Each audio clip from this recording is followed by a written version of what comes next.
Welcome friends, निर्माण GS academy YouTube channel में आपका स्वागत है। मैं आशुतोष सिंह और आज हम पर्वतों में अगला सीरीज़ डिस्कस करेंगे, जिसमें आज हम 3 पर्वत श्रृंखलाएं पढ़ेंगे, जिसमें हम विंध्याचल श्रेणी, सतपुड़ा श्रेणी और मैकल श्रेणी की बात करेंगे। ठीक है, अपन इन तीनों को इसलिए साथ पढ़ते हैं क्योंकि विंध्याचल और सतपुड़ा मिलके भारत का क्या बनाते हैं, बृहद जल विभाजक बनाते हैं। क्लियर, इसलिए आज हम इन तीनों श्रेणियों को देखेंगे क्योंकि ये तीनों आपस में एक जैसे मिलती हुई हमें दिखाई देंगी। अब जैसा हमने पिछले वीडियो में बात किया था अरावली श्रेणी हमने कंप्लीट की थी, तो आज उसी अरावली का जो विस्तार अपना कहाँ गुजरात तक आता है, वहीं से एक और श्रेणी चालू होती है, विंध्याचल। यदि हम मैपिंग करें, है ना दोस्तों, मैपिंग देखें तो देखिए ये राजस्थान का पश्चिमी भाग हमने बनाया, ये यहाँ से आएगा आपका गुजरात।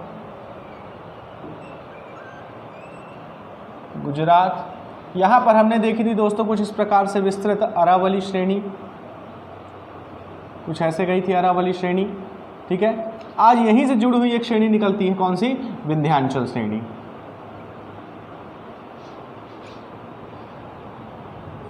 क्लियर, ये हमने कौन सी बना दी, विंध्याचल श्रेणी। अब बात करें इसके विस्तार की, तो देखिए इसका विस्तार कहाँ से चालू होता है, गुजरात से मध्य प्रदेश से ये कहाँ जाती है, यूपी से बिहार, गंगा के मैदान तक जाती है। ठीक है, अगर बात करें क्या विंध्य पहाड़ियाँ छत्तीसगढ़ जाती हैं, तो जो विंध्य श्रृंखला है वो छत्तीसगढ़ नहीं जाती, इसका जो उपभाग है ना, कैमूर श्रेणी, ये जाके आपका किससे जाके टच होगी, ये आपका टच होगी मैकल श्रेणी से। देखिए अब किस तरह से होगी, जैसे हम पूर्वी भाग में पहुंचते हैं तो अपन को 2 श्रेणियां दिखाई देती हैं, एक पन्ना श्रेणी दिखाई देती है, विंध्याचल का एक भाग कौन से दिखाई देता है, पन्ना श्रेणी, जो कि आगे निकल जाती है। ठीक है, दूसरी इसी के समानांतर निकलती है आपकी कैमूर श्रेणी। कौन सी श्रेणी, कैमूर श्रेणी। कैमूर श्रेणी आगे हमको किससे मिलती हुई दिखाई देती है, मैकल श्रेणी से। मनीष जी कैमरा में दिख रहा है क्या, किससे, मैकल श्रेणी से।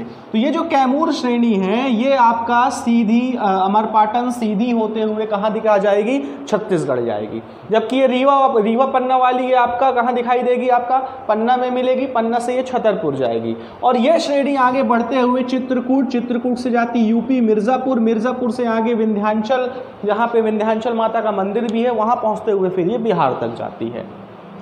पश्चिम में बात करें तो पश्चिम में जो आपकी विंध्याचल श्रेणी है ये आपको मांडू एक जगह है धार में, वहाँ स्पष्ट रूप से दिखाई देगी। बीच में ये क्या हो जाती है, लोप हो जाती है। मतलब हम बात करें क्या ये लगातार पर्वत श्रृंखला है, तो दोस्तों नहीं, ये एक ही समय पर निकले या अलग अलग समय पर निकले माउंटेन रेंजेस से क्या है, मिलकर बनी हुई है। ठीक है, बीच बीच में क्या है, ये समतल मैदान है, पठारी भाग है, और बीच बीच में पर्वत श्रृंखलाएं हैं। जैसे मालवा के पठार की बात करें तो मालवा का पठार के पश्चिमी भाग में पर्वत श्रृंखला दिखाई देगी, पर अपन उज्जैन इंदौर साइड देखेंगे तो ये पर्वत श्रृंखला हमें स्पष्ट रूप से नहीं दिखाई देती है। बात करें विंध्याचल पर्वत श्रेणी की, तो यह विंध्यन, इसका पश्चिमी भाग किससे बना है, विंध्यन चट्टानों से बना है। जबकि अपन पूर्वी भाग में देखेंगे तो आपको ग्रेनाइट, नीशो आदि चट्टानें दिखाई देंगी। ठीक है, विंध्यन चट्टानें भी मिलेंगी। तो कटनी से लेके रीवा तक आपका विंध्यन चट्टानों का समूह है, और इससे क्या निकलता है, आपका चूना पत्थर निकलता है। उस चूने पत्थर से क्या बनता है, सीमेंट। तो आपको इस क्षेत्र में क्या दिखाएंगे, बहुत सी सीमेंट फैक्ट्रियाँ भी दिखाई देंगी। विंध्याचल का विस्तार अगर हम बात करें तो ये लगभग इसका विस्तार कितना है, तो विंध्याचल का विस्तार लगभग 1085 किलोमीटर के आसपास दिखाई देगा। कितना, 1085 किलोमीटर पश्चिम से पूर्व की ओर। क्लियर। जबलपुर के पास अगर बात करेंगे तो यहाँ पर नर्मदा नदी इसे काटती है और आपका क्या बनाती है, एक पत्थर विशेष रूप से बनाती है, मार्बल। ठीक है, उसके बाद जबलपुर से ये उत्तर की ओर मुड़ जाती हैं, कहाँ, उत्तर पूर्व की ओर, और कहाँ चली जाती हैं, ये कटनी, सतना, रीवा होते हुए कहाँ निकल जाती हैं, यूपी निकल जाती हैं। अब अगर विंध्याचल की ऊंची चोटियों की बात करें तो कुछ ऊंची चोटियां पश्चिम में दिखाई देंगी, कुछ पूर्व में दिखाई देंगी। अगर ऑल ओवर की बात करें तो इसकी सबसे जो ऊंची चोटी है उसका नाम है सद्भावना पीक। क्या नाम है, सद्भावना पीक। ठीक है, लगभग 750 मीटर ऊंची चोटी है, दमोह जिले में स्थित है। इसे हम सिद्ध बाबा के नाम से या कालूमर नाम से भी हम जानते हैं। ठीक है, नोट करते रहिएगा जो जो चीज़ें मैं बता रहा हूँ। पश्चिम में अगर देखेंगे तो विंध्य के भाग में जो ऊंची चोटियां दिखाई देंगी उसमें 3 प्रमुख चोटियां दिखाई देंगी। एक दिखाई देगी आपकी जाना पाव। जाना पाव से दोस्तों चंबल नदी का क्या होता है, उद्गम होता है। दूसरी पहाड़ी जो इंपॉर्टेंट दिखाई देगी छजारी, कौन सी, छजारी। और जो तीसरी चोटी दिखाई देगी उसका नाम है सिगार।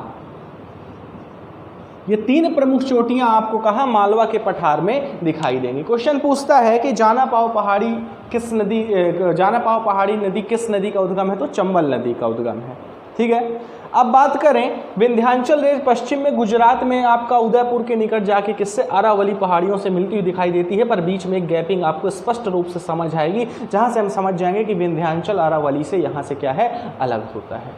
अब बात करें विंध्याचल के जो उत्तरी ढाल से नदियां निकलेंगी वो कहाँ जाएंगी, वो सब गंगा नदी में मिलेंगी, गंगा प्रवाह तंत्र का भाग होंगी। जैसे हम बात करें अपनी कौन कौन सी नदी निकलती है, तो चंबल नदी जाएगी। ठीक है, दूसरी देखेंगे अपनी बेतवा नदी जाएगी, फिर इधर देखेंगे केन नदी जाएगी, इधर देखेंगे टोंस नदी जाएगी। तो उत्तर ढाल कैसा है, मंद है, जबकि इसका जो दक्षिण ढाल है, नर्मदा ने भ्रंश घाटी निर्माण के उस ढाल को कैसा बनाया है, तेज बनाया है, अत्यधिक कटा फटा है। अगर उसमें हम देखेंगे तो अपना भोपाल के निकट देखेंगे तो आपका एक शैलाश्रय मिलता है भीमबेटका, है ना। तो भीमबेटका हम देखेंगे तो विंध्याचल पहाड़ियों पर स्थित है, वहाँ पर पहाड़ियाँ अत्यंत कटी फटी दिखाई देंगी। जो नदियाँ दक्षिणी ढाल से निकलेंगी विंध्याचल के, वो किसका भाग होंगी, नर्मदा अपवाह तंत्र का भाग होंगी। किसका भाग होंगी दोस्तों, नर्मदा अपवाह तंत्र का। इस चीज़ को आप स्पष्ट रूप से ध्यान रखिएगा। ठीक है, तो ये हमने किसके बारे में देखा, विंध्याचल के बारे में। अब इसी के साथ दूसरी श्रृंखला देखते हैं, सतपुड़ा। सतपुड़ा को हम 3 भागों में विभाजित करते हैं। कितने भागों में, 3 भागों में।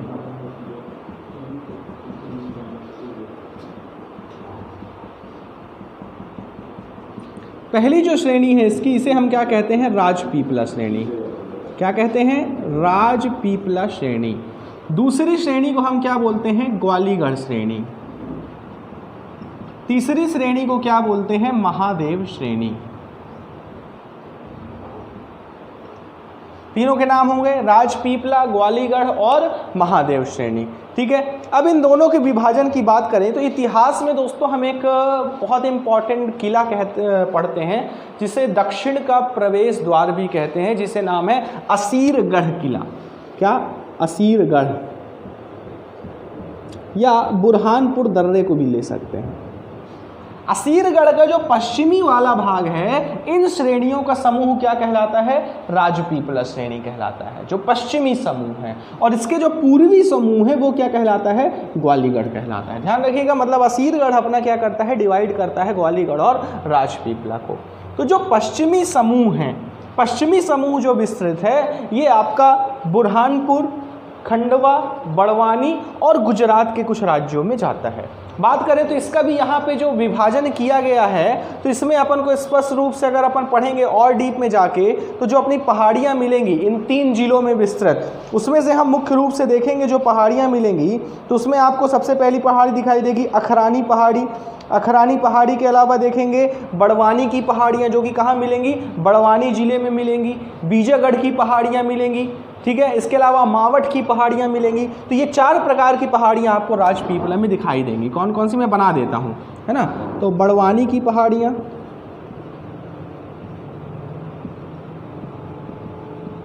ठीक है। दूसरा इसी के साथ ले लेते हैं अपन अखरानी की पहाड़ियाँ। फिर तीसरा ले लेते हैं बीजागढ़।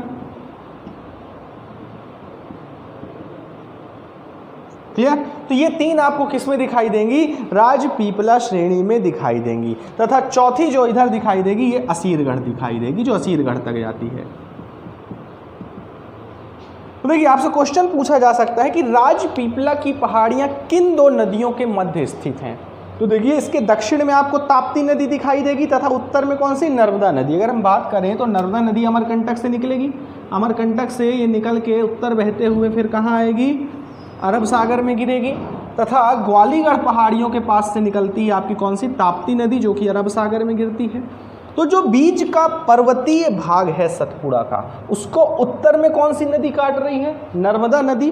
तथा दक्षिण में भी कौन सी नदी काट रही है? ताप्ती नदी। तो ये काफी खड़ी ढाल वाला क्या है आपका? पर्वत श्रेणी है, ठीक है ना। राजपीपला, इसके मोड़ कैसे हैं? तीखे मोड़ मिलेंगे आपको, काफी कटा फटा भाग मिलेगा, ठीक है। गहरे दर्रे मिलेंगे यहाँ पे जो नदियाँ निकलती हैं उन पर्वतों को काट के गहरी कंदराओं का क्या की है? निर्माण की हैं। तो अपन ने राजपीपला देखा। राजपीपला के बाद आते हैं ग्वालीगढ़।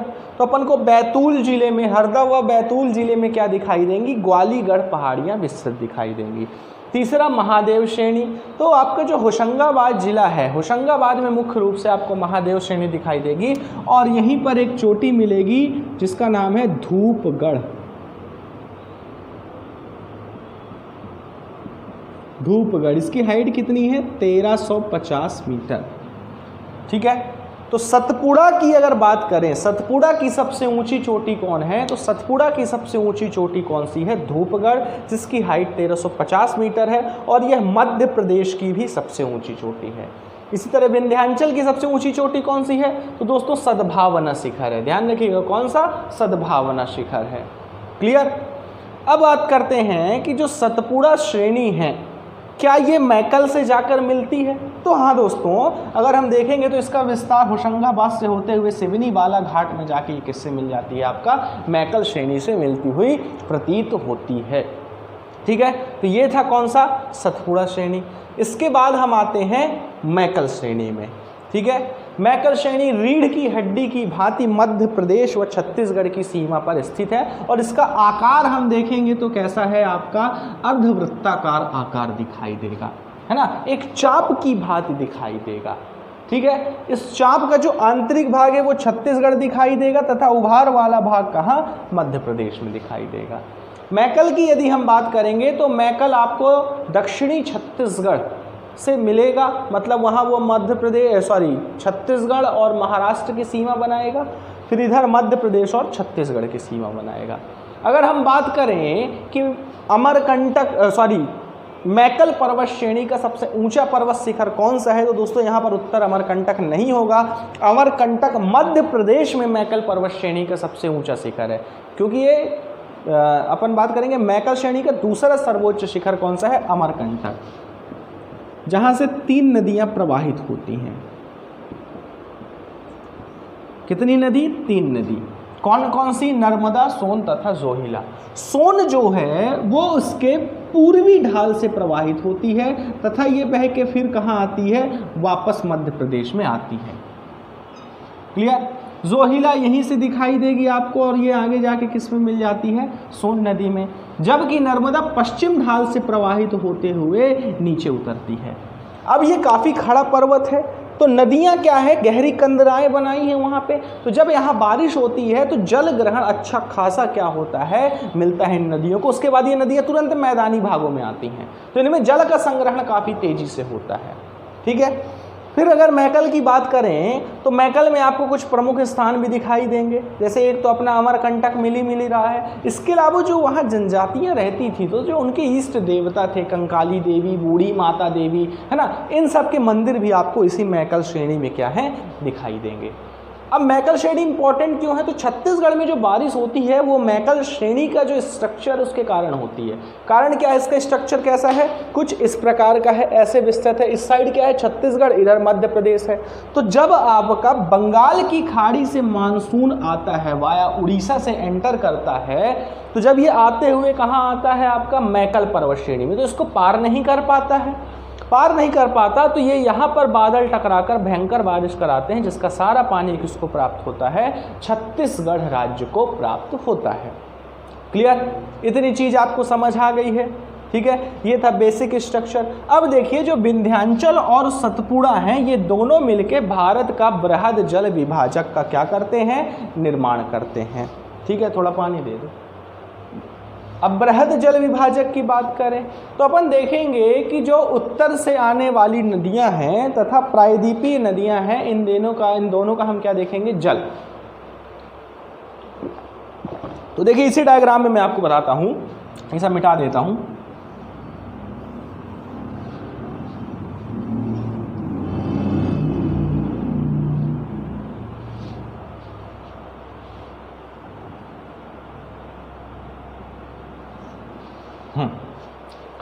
देखिए अगर आपने गंगा और यमुना का क्या देखा होगा, स्ट्रक्चर देखा होगा, है ना, अपवाह तंत्र में, तो गंगा नदी उत्तराखंड से निकल के दक्षिण की ओर आती है। अब जिस हिसाब से वो बह रही होती है उस वक्त, उसे जाकर कहाँ गिरना चाहिए, आपका अरब सागर में, ऐसे बहते हुए। पर होता क्या है, यहाँ पर आपका क्या स्थित है, मध्य भारत का पठार स्थित है। तो ये नदी जब उत्तर से आती है तो ये मुड़ जाती है कहाँ, पूरब की ओर। पूरब की ओर आती है तो आगे इसे क्या दिखाई देती है, विंध्य श्रेणी। विंध्य श्रेणी को ये यहाँ पर काटते हुए ऐसे जाके कहाँ गिरती है, बंगाल की खाड़ी में। ऐसी कोई नदी नहीं है जो उत्तर से आते हुए दक्षिण पहुँचे, किस कारण, विंध्याचल और सतपुड़ा के कारण। और ऐसी कोई नदी नहीं है जो दक्षिण क्रॉस करके उत्तर की ओर पहुँचे। मतलब हम अगर लेते हैं अपनी कर्क रेखा को, तो कर्क रेखा के उत्तर से आने वाली जितनी नदियां हैं ये सब कहाँ गिर जाती हैं, आपकी बंगाल की खाड़ी में। और इसकी सारी दक्षिण की नदियां भी आपकी कहाँ गिरती हैं, बंगाल खाड़ी, और इधर आने वाली अरब सागर। तो ये क्या बन गया, आपका बृहद जल विभाजक बन जाता है। ठीक है, अब इसी में हम देखते हैं कि ऐसी, अब प्रमुख क्वेश्चन की बात करते हैं, है ना। आइए देखते हैं क्वेश्चन कैसे बनते हैं। क्वेश्चन जैसे सबसे पहला क्वेश्चन बनेगा कि भैया विंध्याचल कितने राज्यों में विस्तृत है, तो आपको गुजरात, मध्य प्रदेश, यूपी, बिहार कितने राज्यों में, 4 राज्यों में। दूसरा क्वेश्चन, विंध्याचल की सबसे ऊंची पर्वत चोटी कौन सी है, तो सद्भावना शिखर है। तीसरा क्वेश्चन, जाना पाओ पहाड़ी व छजारी, है ना, विंध्याचल के किस हिस्से में है, तो इसका आंसर क्या होगा, पश्चिमी हिस्से में, या पश्चिमी विंध्याचल का भाग होगा। तीसरा या चौथा क्वेश्चन बनेगा कि भाई विंध्याचल को पूर्वी क्षेत्र में किस नाम से जानते हैं, तो कैमूर तथा भांडेर श्रेणी के नाम से जानते हैं। छठा क्वेश्चन बनेगा मध्य प्रदेश की सबसे ऊंची चोटी कौन सी है, तो मध्य प्रदेश की सबसे ऊंची चोटी कौन सी है, धूपगढ़ है। नेक्स्ट क्वेश्चन, सतपुड़ा की सबसे ऊंची चोटी कौन है, तो कौन सी है, धूपगढ़। अगला क्वेश्चन, धूपगढ़ कहाँ स्थित है, तो यह मध्य प्रदेश के होशंगाबाद क्या है, जिला, वहाँ पर एक स्थान है पचमढ़ी। मध्य प्रदेश का जो सबसे मेन हिल स्टेशन है पचमढ़ी, वहीं पर आपकी क्या स्थित है, धूपगढ़। 2 चोटियाँ हैं वहाँ पे, धूपगढ़ और चौरागढ़। चौरागढ़ 1325 मीटर हाइट है, धूपगढ़ की 1350 मीटर हाइट है। ठीक है, नेक्स्ट क्वेश्चन बनेगा सतपुड़ा का विभाजन कौन कौन से हैं, तो राजपीपला, ग्वालीगढ़ तथा महादेव श्रेणी। नेक्स्ट क्वेश्चन बनेगा धूपगढ़ किस श्रेणी में स्थित है, तो महादेव श्रेणी में स्थित है। नेक्स्ट क्वेश्चन बनेगा असीरगढ़ की पहाड़ियाँ किसका भाग हैं, तो राजपीपला का भाग है। ठीक है, निम्न में से कौन सा पर्वत है जो एक ही राज्य में स्थित है, तो सतपुड़ा होगा आंसर, क्योंकि ये पूर्ण रूप से मध्य प्रदेश में आपको दिखेगा। मध्य प्रदेश के किस भाग में दिखेगा, दक्षिणी भाग में दिखेगा। सतपुड़ा किन 2 नदियों के बीच है, तो सतपुड़ा ताप्ती तथा नर्मदा नदियों के बीच है। ठीक है, मैकल की सबसे ऊंची चोटी कौन सी है, तो मैकल की सबसे ऊंची चोटी आपको यहाँ पर दिखेगी, अमरकंटक के उत्तर में, बहमानगढ़। कौन सी दिखाई देगी, बहमानगढ़। नोट कर लीजिएगा इसको, ठीक है ना। बहमानगढ़ इसकी सबसे ऊंची चोटी है, तथा दूसरी सबसे ऊंची चोटी कौन सी है, अमरकंटक। फिर क्वेश्चन बनेगा अमरकंटक से किन नदियों का क्या होता है, आपका उद्गम होता है, तो नर्मदा, सोन तथा जोहिला। ठीक है, फिर क्वेश्चन बनेगा कि सतपुड़ा के दक्षिण ढाल से निकलने वाली नदियाँ किस अपवाह तंत्र का भाग होंगी, तो ये गोदावरी अपवाह तंत्र का। देखिए, क्योंकि सतपुड़ा के जो उत्तरी भाग से नदियाँ निकलेंगी, किस भाग से, इस भाग से, वो सब किस में जाकर मिलेंगी, नर्मदा में। जबकि जो दक्षिणी ढाल से मिलेंगी वो दक्षिण जाते हुए कहाँ मिलेंगी, आपकी गोदावरी नदी से मिलेंगी, है ना। जैसे आप एग्जाम्पल में देख ही सकते हैं, वैनगंगा है, पैनगंगा है, ये नदियाँ किससे मिलती हैं, गोदावरी नदी से निकलती हैं। फिर क्वेश्चन बनेगा कि भाई जो मैकल पर्वत श्रेणी है किन 2 राज्यों के मध्य स्थित है, तो ऑप्शन देखना पड़ेगा, तो आपको ऑप्शन में मध्य प्रदेश और छत्तीसगढ़ दिखाई देगा। ठीक है, इस तरह से क्वेश्चन आपके यहाँ पर बनते हैं।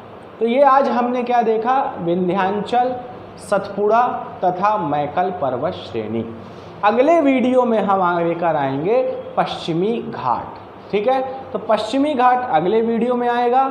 आज का वीडियो कैसा लगा बता दें नीचे, और यदि आपके मन में कोई और डाउट हो और सवाल हो तो कमेंट बॉक्स में लिख दें, हम आंसर वहीं पे दे देंगे। तब तक के लिए धन्यवाद।